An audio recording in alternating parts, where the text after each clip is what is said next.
Aujourd'hui, on va parler des 5 erreurs les plus courantes de gestion de budget, parce qu'en ce moment, c'est un peu la période où on commence à penser aux cadeaux de Noël et aux repas de famille. Et tout ça, ça a vite fait d'exploser ton budget si t'as pas pris le temps de te poser 2-3 questions avant. Et surtout, je vais t'expliquer comment éviter chacune de ces 5 erreurs pour garder un budget impeccable même en ce moment. Allez, c'est parti.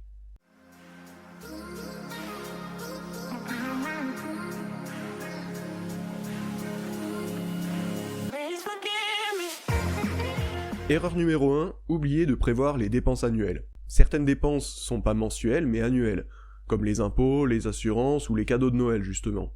Et si on les prévoit pas, elles peuvent facilement déséquilibrer ton budget au moment de payer. Alors pour éviter ça, divise chaque grosse dépense annuelle par 12 et tu mets ce montant de côté chaque mois. Par exemple, si tu prévois un budget de Noël de 300 €, tu mets 25 € tous les mois de côté pour ça, et comme ça au moment de faire tes cadeaux, t'es tranquille, t'as tout prévu. Alors je sais que cette astuce elle arrive un peu tard pour cette année, mais au moins l'année prochaine, tu seras au top et tu vas pouvoir commencer dès le mois de janvier.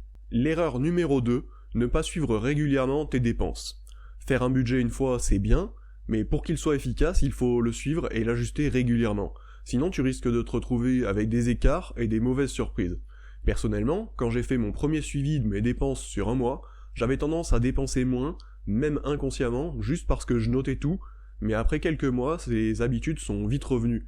Et c'est pas mal de refaire cette démarche de noter toutes les dépenses pour se faire une idée plus fiable de où part ton argent. Alors pour éviter cette erreur de base, à chaque changement de saison, tu vas refaire un mois de tracking de tes dépenses, pour voir si t'es toujours dans les clous par rapport à ton budget. Ça peut aussi être l'occasion de revoir si t'as pas des dépenses superflues qui sont apparues, ou des choses dont tu voulais pas te passer avant, et qui finalement te paraissent moins nécessaires maintenant que tu commences à prendre ton budget en main, et que tu vois les avantages que ça t'amène vraiment. Erreur numéro 3, sous-estimer les dépenses variables. Les dépenses variables, comme les sorties, les loisirs ou les achats de vêtements, sont souvent mal estimées parce que souvent c'est une longue liste de petites sommes. Résultat, on dépasse le budget sans même s'en rendre compte. Pour éviter de sous-estimer ces dépenses, tu commences par noter tout ce que tu dépenses dans ces catégories pendant plusieurs mois.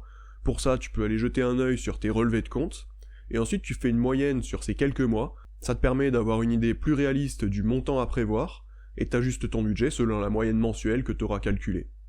Erreur numéro 4, ne pas ajuster son budget en cas de changement de niveau de revenu. Si ta situation change et que tes revenus diminuent, si t'adaptes pas ton budget en conséquence, tu risques d'avoir des mauvaises surprises, de piocher dans ton épargne qui est pas là pour ça, et au final vivre au-dessus de tes moyens. C'est vraiment une très mauvaise habitude sur le long terme. Et là c'est cadeau, je te file une nouvelle astuce bonus. Si à l'inverse ton revenu augmente, n'augmente pas systématiquement ton niveau de vie du même montant. Par exemple, si tu as une augmentation de salaire de 100 €, t'augmentes ton budget loisir de 50 € pour te faire plaisir, et t'épargnes 50 € de plus chaque mois, ça te permettra d'augmenter ton épargne de façon totalement invisible.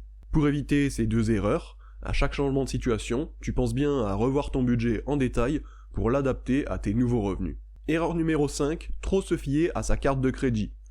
Quand on paye tout par carte, on a vite fait d'exploser son budget sans même s'en rendre compte. Je sais que moi, il m'arrive de faire des paiements sans contact, et de même pas me souvenir du montant exact un peu après.